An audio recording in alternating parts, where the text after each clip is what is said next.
আসসালামু আলাইকুম। আমরা জাল নিয়ে ভেসিবের দিকে রওনা হয়েছি মাছ ধরার উদ্দেশ্যে। দেখা যাক কি পরিমাণ মাছ পাই। আমার সাথে আছে ভাইপো জয়নুল আবেদিন জনি সাহেব। তার দেখলে মাছেরাও হাসে। গতবার সে মাছের বোতলে জুতা উঠাইছিল।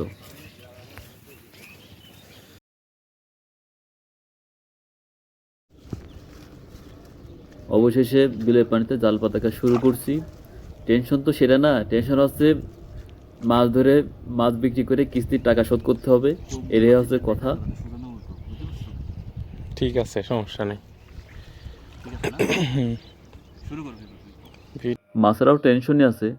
তারা ভাবতেছে লুঙ্গি পরা মাছ শিকারী আসছে মাছ ধরার জন্য।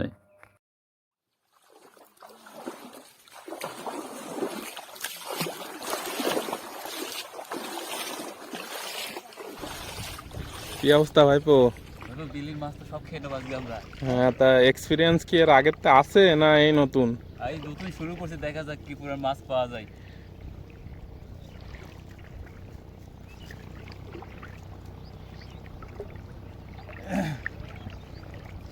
নতুন জাল কিনে আসলাম, দেখা যাক কি পুরো মাছ বাদে এখানে। চায়না জাল কত নিল?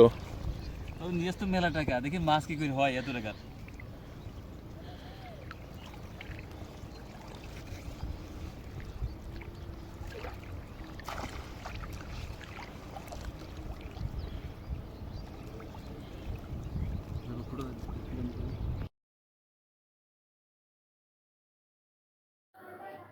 অবশেষে জাল পাতার কাজ শেষের দিকে চলে আসছি। জালটা ঠিকঠাক করে দিচ্ছি আর একটু। তারপরে পরের দিনের জন্য একটু ওয়েট করি, দেখা যাক কি পরিমাণ মাছ হয়। আপনারা একটু ওয়েট করেন। অবশেষে মাছের দেখা গেল। চায়না জালের তেল মাছকে দেখাই দিল। মোটামুটি বেশ ভালোই মাছ হয়েছে। একটু মাছ হয়েছে।